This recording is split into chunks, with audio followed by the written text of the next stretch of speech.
Ever wonder what's happening like right now, miles beneath your feet? It's not just dirt and rocks. Down there in the Earth's mantle is a world of molten rock, a superheated subterranean sea called magma. And honestly, it's way weirder and more fascinating than you think. So what exactly is magma? Think of it like a primordial soup for our planet. It's a blistering hot, semi-liquid mix of molten and semi-molten rock, along with solids and dissolved gases like water vapor, carbon dioxide, and sulfur dioxide. And when I say blistering hot, I mean it.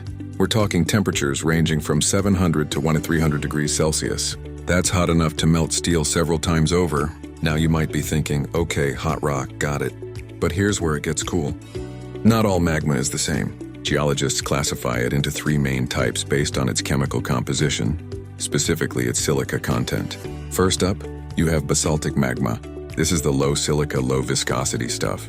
Think of it like hot honey, it flows relatively easily. This is the kind of magma you find at places like Hawaii, creating those slow-flowing rivers of lava that are mesmerizing to watch. From a very safe distance, of course. Then there's andesitic magma. This one's the middle child. It has a medium amount of silica, making it more viscous or thicker than basaltic magma. It doesn't flow as smoothly. You'll find this type in subduction zones, like the Ring of Fire around the Pacific Ocean. Think Mount Fuji or the Andes Mountains.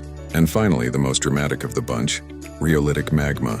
This magma is packed with silica, making it incredibly thick and sticky, almost like cold peanut butter. Because it's so viscous, it traps gases inside.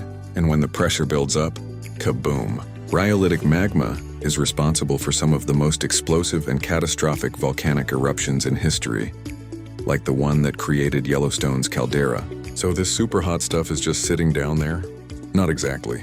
Magma is constantly on the move, driven by a process called convection. Hotter, less dense magma rises while cooler, denser magma sinks. It's like a giant, super slow-motion lava lamp powering our planet.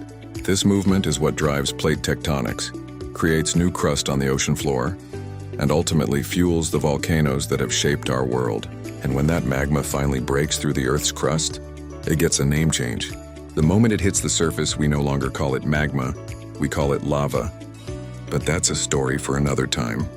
The next time you feel the solid ground beneath your feet, just remember the incredible, fiery, and dynamic world churning just a few dozen miles below, constantly reshaping the planet we call home.